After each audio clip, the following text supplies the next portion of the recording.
cherish all the time you spend, you tuned in too. It's time again to cherish all the time you spend, you tuned in too. It's the number one podcast. The topics of discussion when we broadcast. So all them artificial man jokes, we do it natural from the concrete to a public standpoint. Real, wherever you're from, life is coexistence, but to know the real, you just gotta listen. Wherever you're from. What up, everybody, and welcome to the 52 Scott Podcast. You're tuned in to our Black Friday episode. I'm your host, Freddie G, joined by K Money, Flag, and Comedian 96.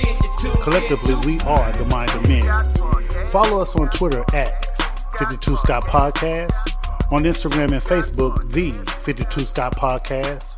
And for all my YouTubers, don't forget to hit that like and subscribe button. What up, everybody? And today's topic is the ghetto. What makes up the ghetto? And also, is gentrification a good thing or a bad thing? So, oftentimes, and it's sad to say, it's us, a lot of us as black folk. Sometimes we're not proud to be from the ghetto. Some of us look down on the ghetto. And there's ghettos all over the world. Yep. And I can honestly tell you, I'm from the ghetto. 3rd Ward, Houston, Texas, to be exact. And, you know, you have other ghettos, 4th Ward, 5th Ward. And it got me to thinking, what makes up the ghetto? Is it the houses? Is it the liquor stores on every other corner? Is it the little convenience stores that are on every other corner?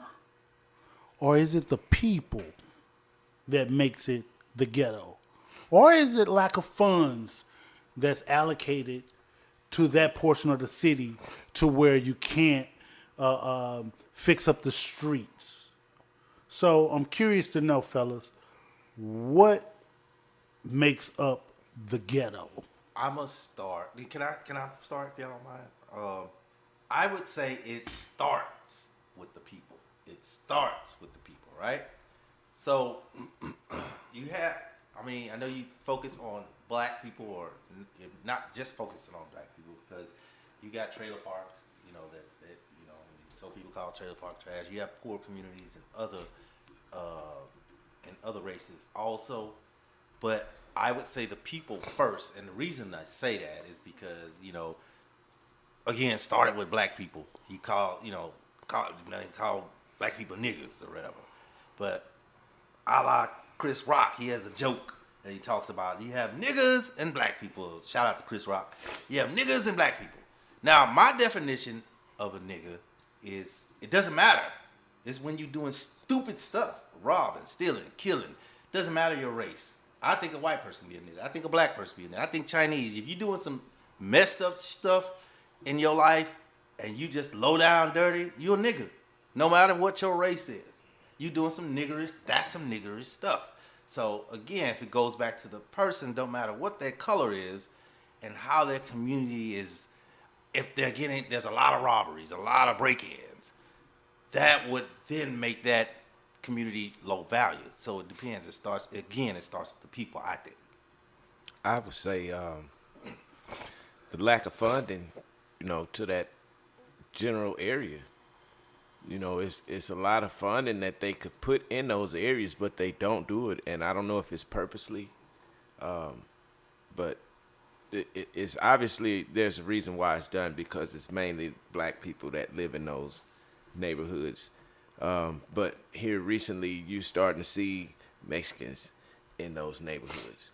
Okay, I can agree with the funding. So I think it's the funding. I could agree with that too, because I like in this area in Houston. My bad, I'm going to cut y'all, K-Money.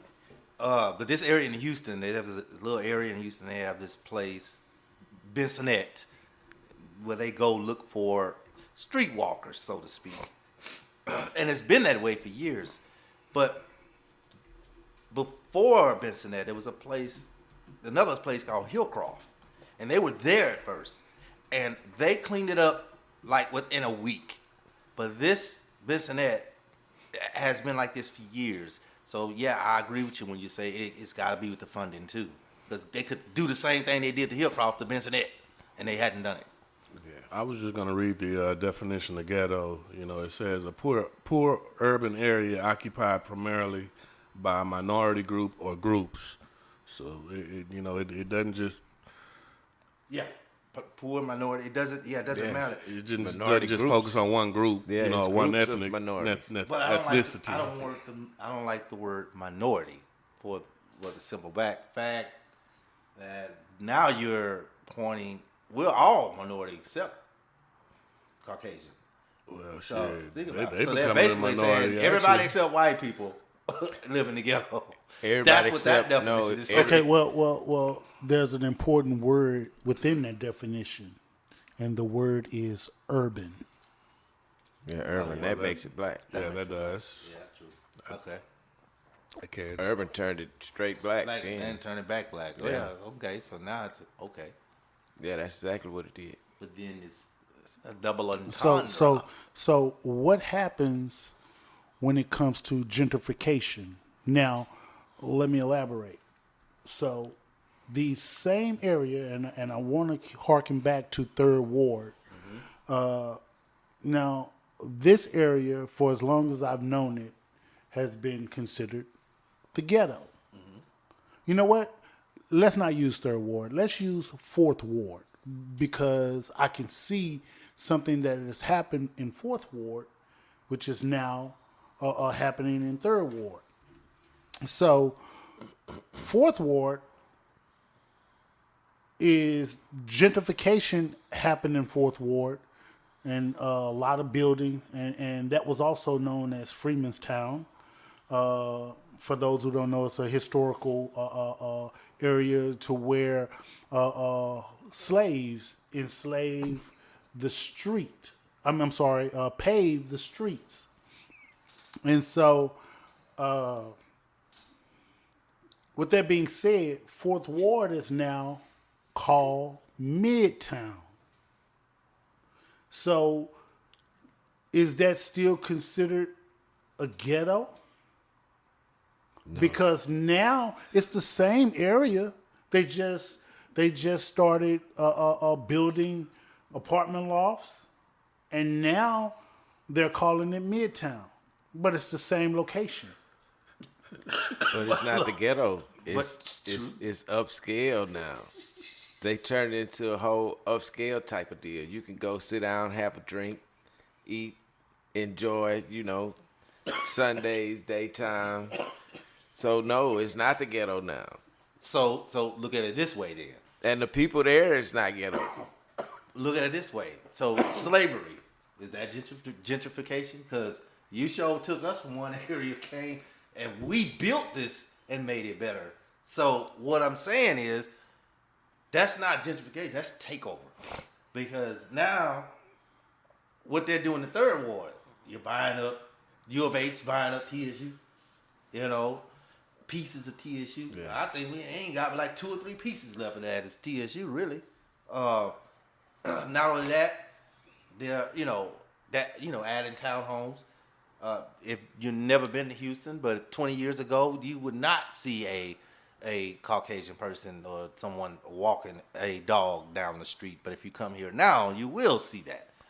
So to me, I'm good for bettering the community, but when you just outright just trying to take it over, it's like it's sort of like a slap in the face. I mean, especially taking a community from, where I once grew up.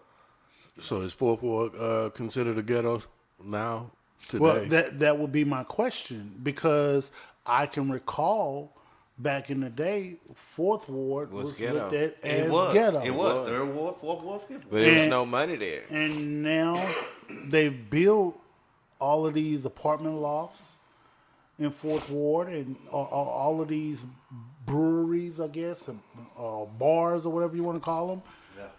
And they've kind of called it Midtown. Right. Exactly. And I understand that it's, very, very close to the downtown area, but I would want to know, is it still considered ghetto? Do you think it falls under that definition, a poor urban area? I can still drive through there and still see a bunch of blacks. I can still see a bunch of blacks. I can still see some of the historical housing, the shotgun houses. Right. Some of them are still there, but there's apartment lofts that they built around there too. So I can still see what was there in the past, meaning the black folk. Right. I can still see them there. They're still there, but to sprinkle in, you have more white people living there now. So let me ask this question. Are these blacks that you're talking about, do they live in this area or are they just hanging out? Because I know rent and stuff over there, most black people don't pay that much for renting those lofts. Well, they're living over there. They're living over there, especially over, for those of you who live in Houston, in the Fourth Ward area, there's a park called Wally Park off of, I think it's near Gillette Street or so, and Cleveland Street. And there's a little, like, apartments there, and a bunch of people live there. Then if you go deeper off in the back in the day, this used to be Lincoln High School, but they combined Gregory Elementary with Lincoln High School and called it Gregory Lincoln. Right. And now Gregory Elementary is now a historical black library that's there. And so there are a bunch of blacks in the community there, but again, it's Midtown. Now, for the older folk, we know that that's Fourth Ward. Yeah. But if you're moving to Houston, and say, hey, where's a good bar? The bar? They'll say, oh, go to Midtown. Yeah. Right. But we know that that's Fourth Ward, which brings me to the ghettos. Could it be considered ghetto because of the crime rate? That's a good point. I was just thinking about that because if you look at the Third Ward area, even though it's gentrification and it's getting better, the crime hasn't went anywhere, right? But then if you look at the Montrose area, they houses just as old Third Ward houses. Yeah. Nothing happens in Montrose. You don't never hear anything happen because you're not going to be stupid enough to do anything because it's too close to. First of all, it's too close to River Oaks. So River Oaks is like the upper class here in Houston. If you're not from Houston, that's the upper class area. But Montrose is like right next door, but it's the hood basically. It's on the outside, sort of how they say in D.C. Next to the White House. But then you go out right down the street from the White House, it's crackheads. So Montrose is not crackheads, but it's still a lower budget area. So yeah, I think it's the crime rate because nothing ever really happens in Montrose. But crime isn't in the definition.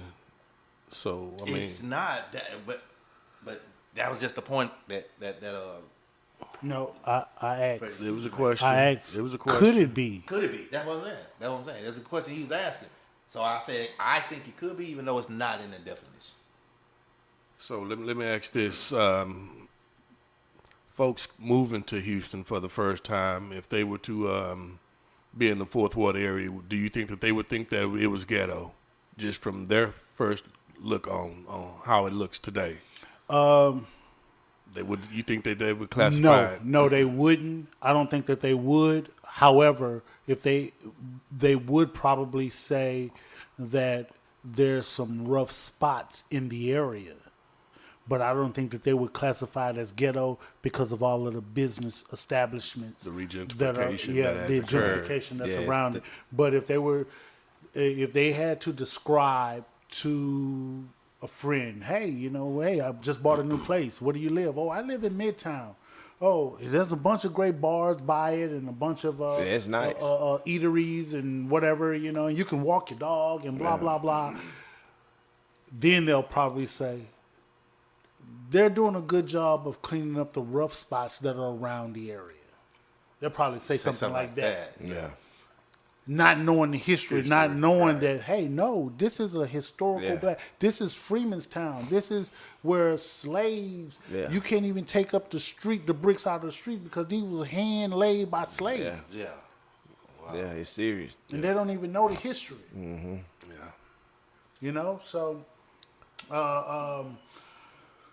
So, with that being said, is gentrification a good thing or a bad thing? I think it's a good thing. I mean, Yeah, because it it's definitely, good. you just said it yourself. Folks that are that would be moving to Houston wouldn't think that Fourth Ward looked ghetto.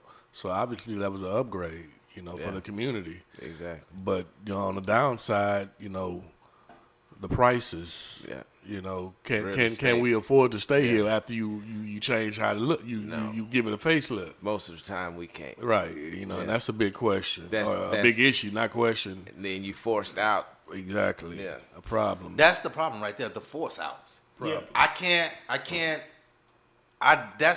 get with people that they probably had their houses 30, 40 years, and there's an episode on The Wire. The Wire is I love that show. It was a show that used to come on. It only had 5 seasons, but it was cleaning up there was a part in there where they was basically pushing all the dope dealers to a certain area that they thought was clean, but there was one old lady that lived in that area. It was always been quiet, and the guy was trying to buy her out. Hey, the city got a house for you, and she was like, "No, I've been here 30-something years, and I'm not going anywhere."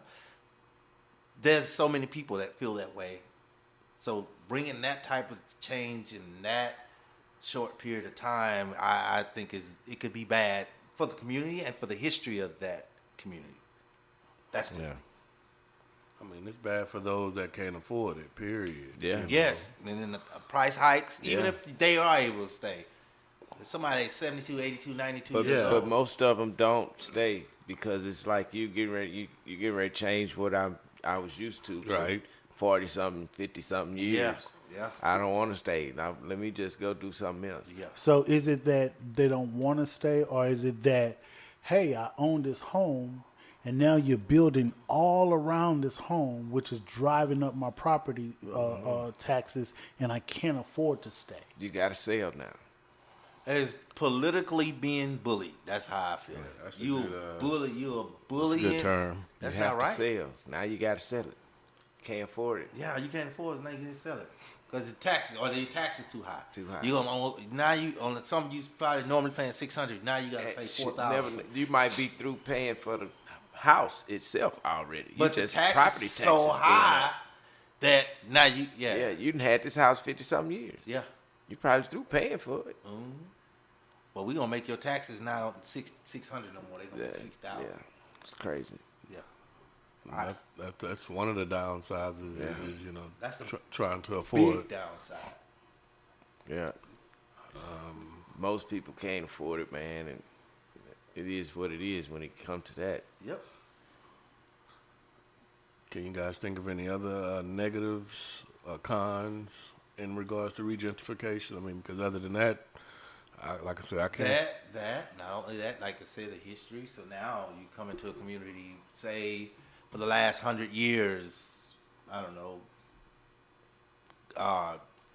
Say it was a city that Carver, the guy that made peanut butter, he grew up in, and it's been black all this time, and then the next 5 years, it's white, and then 5 years later, it's even more whiter. But no one knows the history because you didn't. So let me ask you this. Let's say in 1970, you have a home that's built in Fourth Ward. Okay. Also in 1970, you have a home that's built in River Oaks. Okay. Now, River Oaks, for those who don't know, is a rich area of Houston. Right. Now, all of those homes that were built in the 70s in River Oaks, and all of these homes that are built in the 70s in Fourth Ward, are they going to gentrify River Oaks? No. How you gonna gentrify They something? call it something else. They probably call it something else in River Oaks.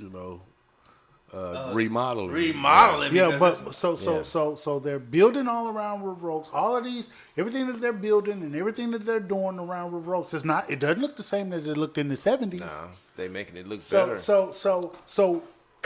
so what is it? What's the difference between building up River Oaks versus building up Fourth Ward? I feel like gentrification is just another way of saying we come to get that homeboy.